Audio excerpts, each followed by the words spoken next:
Hello and welcome to the Mindful in Minutes podcast, a guided meditations podcast brought to you by Yoga for You. I'm Kelly, and today I'll be leading you through your meditation. So go ahead and get comfortable, settle in, and enjoy your meditation practice. Can't stand your coworker? Did a friend ruin your wedding?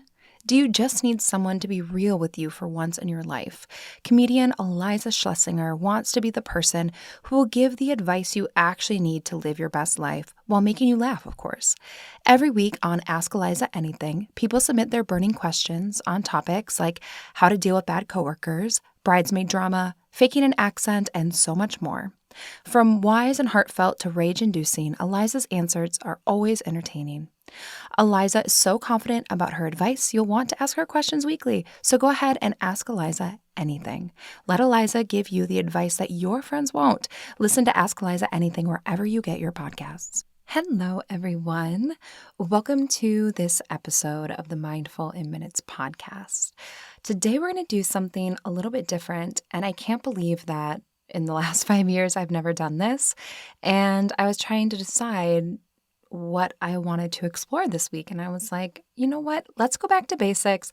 Let's do an intro to meditation, kind of a meditation 101. This is a workshop that I do a lot, particularly if I am asked to teach somewhere, maybe go into a workplace or something like that, and just teach like the basics of meditation, how to set up a sustainable practice, and just brief history, things like that.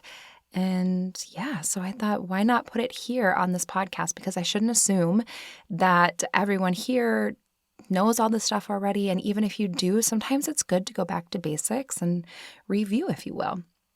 So a quick reminder, of course, retreats. I haven't talked about them a little bit, I don't think.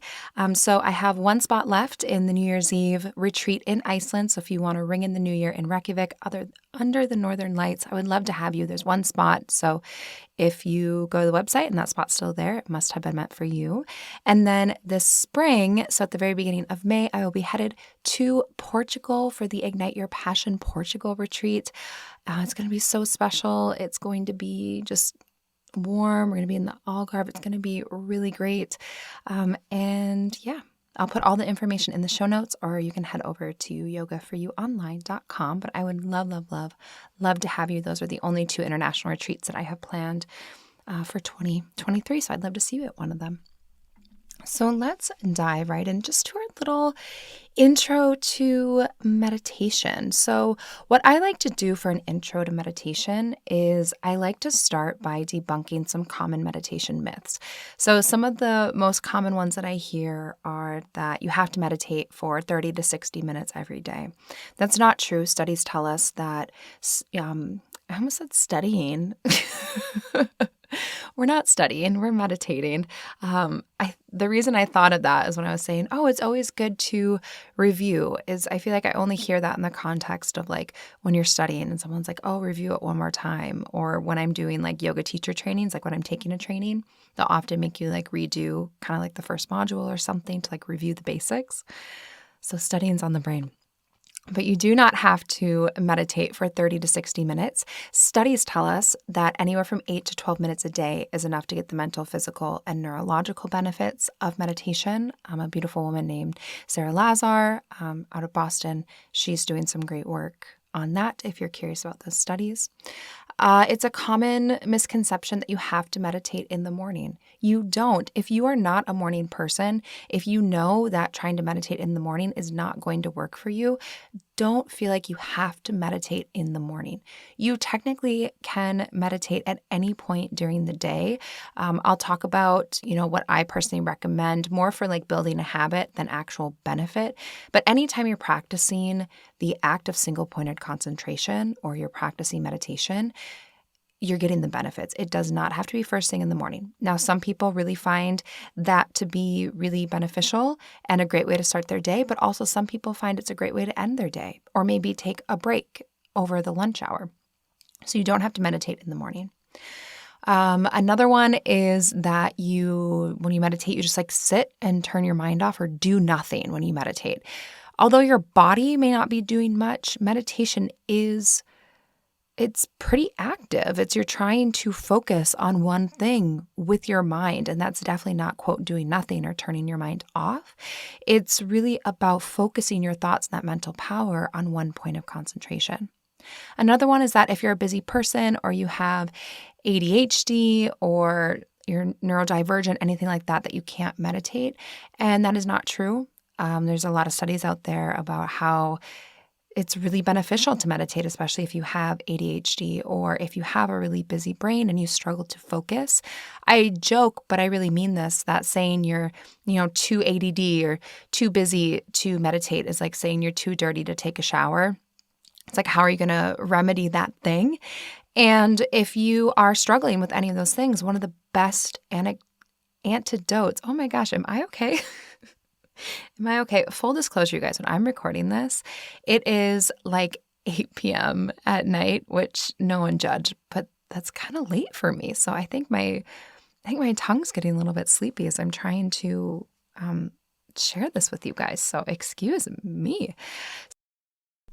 So if your brain is busy or you struggle with concentration or you have ADD or ADHD, it's actually encouraged to meditate to help kind of alleviate some of those symptoms. Another one is that you have to sit like crisscross applesauce on the floor. That is not true. You can have any meditation position that feels good to you. Usually in order to have a meditation practice or a meditation position be, I don't want to say correct, but have it work, is that you just need to have a long spine. You need to be able to breathe without anything getting in the way. And you need to be able to be comfortable enough where you won't be distracted by, unnecessary aches and pains, but not so relaxed you're going to fall asleep. So that could be sitting in a chair. That could be laying in shavasana. That could be sitting up in bed. That could be sitting crisscross applesauce. That could be anything else that you can think of. As long as the spine is long and you can breathe and you probably won't fall asleep, but you can relax the body, it works. Another one is that, you can't meditate or people don't meditate because they aren't sure if they're doing it, quote, the right way. And I really encourage you, anyone that's listening to this and you're like, yeah, I don't know if I am doing it, quote, the right way. Take that pressure off of yourself right now, because meditation, which I'll talk about the definition in a moment, as long as you're practicing single-pointed concentration, you're doing it the right way. There's many different styles of meditation. There's many different variations and versions, and some work better than others for people. But I tend to be a little bit suspicious of someone that says, like, this is the one way to meditate, and this is the way to reach a higher state of consciousness or to quiet your mind or connect with your true self or whatever your goal is with meditation. Because I really feel like meditation is almost like when you're, finding what kind of food works with your body, like what agrees with you and what doesn't agree with you. Everyone's internal chemistry is a little bit different and they need something a little bit different. So as long as you're practicing that single-pointed concentration, you're meditating and you're doing it, quote, the right way. That's why these, I've had so many different meditations, been able to do this podcast for so long, is because I pull different elements from so many different styles, so many different schools of thought, and create different practices using all of these different elements and also what I explore in my own personal practice. And I think that's really, for me, I think that's kind of the way to go, is like play around with different styles until you find one that really works for you. So what is meditation and how is it different from mindfulness? So meditation, like I said, it's just single-pointed concentration, where mindfulness is being fully present in what you are doing right now in that moment. So I like to describe it like your mind is a light bulb. So when you are doing whatever you're doing, maybe listening to this podcast and doing your dishes or going for a walk or folding laundry, the light bulb's just kind of on and shining in all directions. When you're practicing mindfulness, you're trying to do one thing and turn the light up on the light all the way so you can really clearly see the one thing that you're doing, like being fully present and seeing with that light the one thing that you're doing. Now, meditation is like taking that light bulb and turning it into a laser pointer. So taking all of your mental power and just focusing it on one particular thing. With the exception of like a walking meditation, you aren't usually doing a thing while meditating. Like the thing that you're doing is meditating. You're not going to be folding your laundry or washing the dishes or going for a walk or playing with your kids while meditating at the same time. But you can do any of those activities mindfully as long as you're just fully present, like with the act of doing that thing. So we will be talking mostly about meditation today, but that is the difference between those two things. So a very, very, very brief history of meditation. Very, very, very brief. This is something that if you are interested in this, like go down that wormhole because it's fascinating. And meditation is such a deep, rich, ancient practice. So meditation dates back to 1500 BCE, and it was first mentioned in the Vedas, but it has been mentioned in almost every culture across time to some capacity. So this comes up a lot. I get this question a lot. Is meditation a religious practice? And it is not. Although some of the earliest mentions of meditation do come from religious texts, the act of single-pointed concentration, focusing all of your mental power on your breath or a visualization or a mantra or a feeling like loving kindness, that is not a religious practice. To me, a religious practice, it has a certain intention behind it to be a devotional practice. Now, that's not to say that you can't use your meditation time as kind of a devotional practice. You absolutely can. But if you're worried that practicing meditation is something that's going to be against your religion, of course, always do what you're most comfortable with. But rest assured that if you are just trying to focus your mind on one thing, that is not a religious practice. And you get to choose what that thing is. You also can call it something different if you want. This comes up a lot. If you are uncomfortable with the word meditation, you want to practice quiet contemplation, or you want to, just strengthen your mind through extended focus, that's fine. That's absolutely fine. So the first meditation was primarily practiced in the East, where a student would seek out a teacher and study with them. It was, a privilege to be able to do this. It was like a scholarly practice. And like I said, guys, this is like the briefest of brief because we are zipping from 1500 BCE all the way to the mid-20th century. And actually, I think what might be fun, you guys tell me if this sounds like a good idea. Maybe I'll do like an actual in-depth. I do have a whole, in meditation teacher training, a whole like lecture around the history of meditation. Maybe I'll turn that into an episode. So in the mid-20th century, so we did have, and it's much richer than this, but moving from east to west, it was actually, on the Silk Road, not only did we have the transmission of goods, but we also had the transmission of thoughts and culture. So by the mid-20th century, the meditation began to move to the West, and it became fashionable, and celebrities like the Beatles began practicing transcendental meditation. And now meditation is a common practice. It's one that is accessible and a popular form of alternative medicine and healing for stress relief, stress management, anxiety, you name it, meditation is probably used for it and probably helps with it. And you can find, basically meditation anywhere. So there's many different styles. Did you like that very, very, very brief history of meditation? I think I will make it its own episode. That, it doesn't do it justice. So there's a lot of different kinds of meditation out there. A few examples, or some you may have heard of, is Vipassana meditation. That's one where you sit, maybe you get a mantra, and if you do like a Vipassana retreat or training, they like ding the bell a lot if you've seen that. A walking meditation, a loving kindness meditation, a breath awareness meditation, a mantra or repetition meditation, a guided meditation, manifestation meditation, present moment meditation. There's so many different, there's metta meditation, so many different styles of meditation.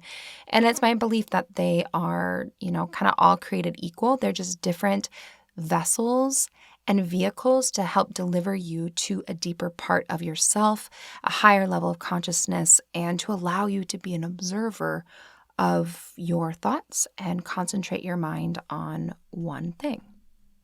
And then looking at a brief overview of why you should be meditating, like what are some of the benefits of this? Studies have shown that meditation can help boost and regulate your immune system. It can improve concentration, mental clarity, and focus. It can decrease stress, worry, depression, and anxiety. It can decrease your blood pressure and improve your heart health. It also can improve your sleep and reduce insomnia. It encourages a healthy lifestyle. It slows aging of the cells and the tissues and the brain. It increases brain gray matter and folds in particular areas of the brain, like the prefrontal cortex, which I've talked about before. It increases self-awareness and positive thoughts.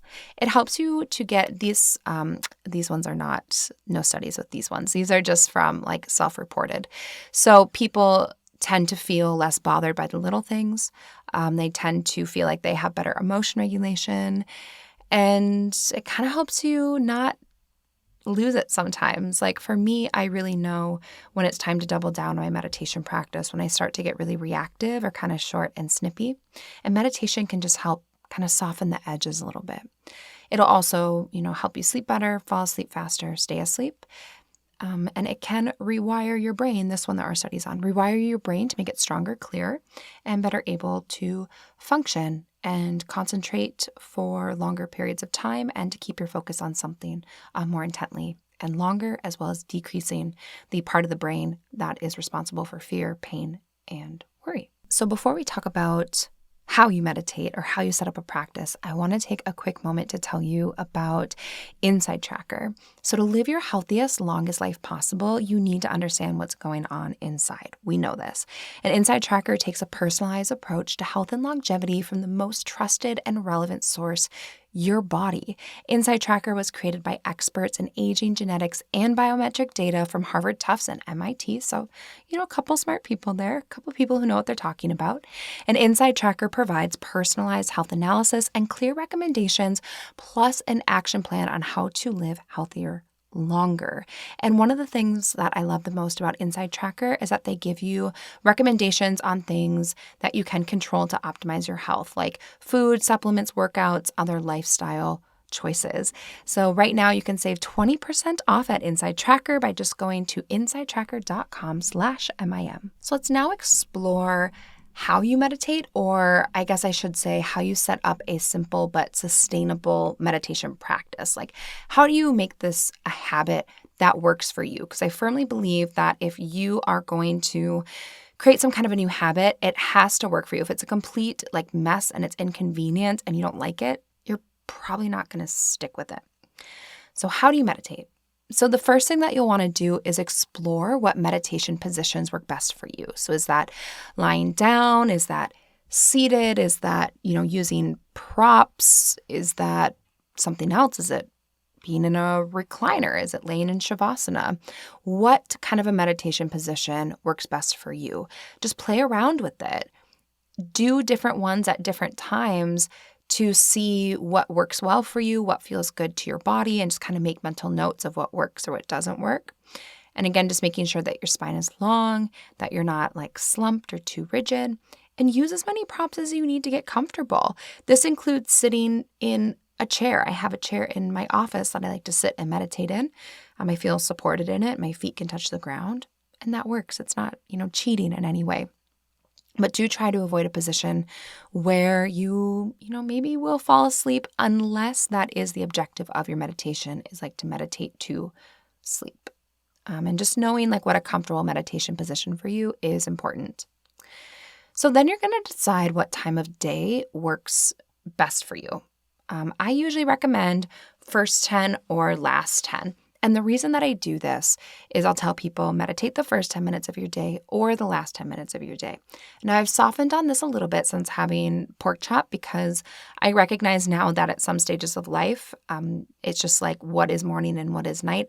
I don't know. So maybe a lunch hour or something will work better for you. But in theory, your day can be so hectic, it can be so chaotic, unexpected, that the only thing you can really count on every day is going to bed at night and then hopefully, if we're lucky, waking up the next morning.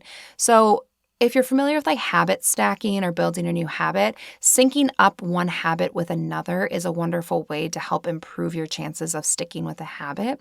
So syncing it up with your bedtime, either when you wake up in the morning, you get up and you take those first 10 minutes to meditate, or if you want to do it in the evening to kind of quiet your mind before bed, you absolutely could do that too.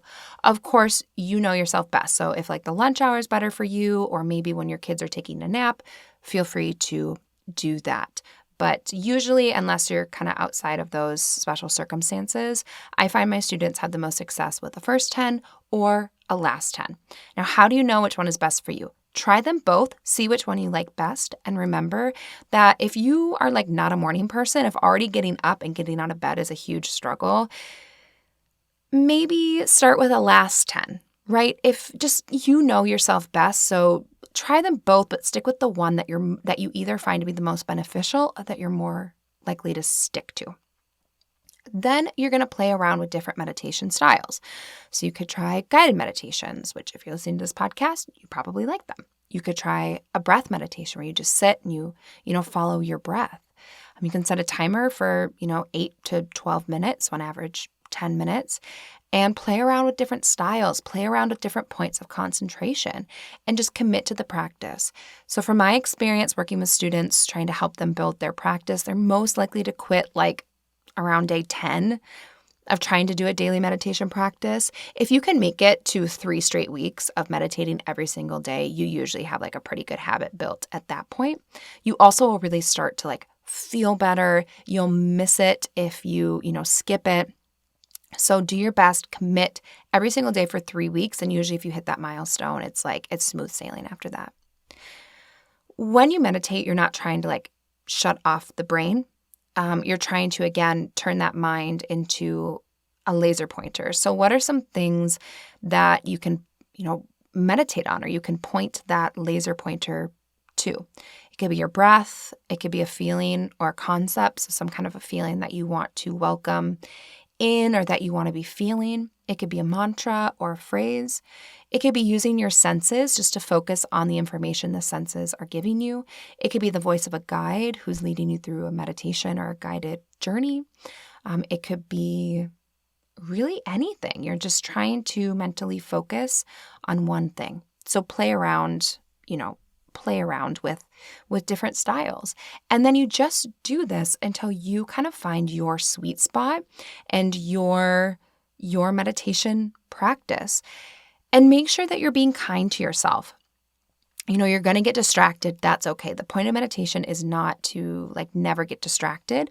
It is, what do you do when you get distracted? So when you get distracted, you're just going to gently guide yourself back. You're going to recognize, release, return. So you're going to be like, oh, oopsies, I was thinking about my to-do list or thinking about what I'm doing after this again. That's okay, right? You're not going to beat yourself up over it. And then you gently guide yourself back to your point of concentration. You may have to do this every few seconds when you're first starting, and that's okay.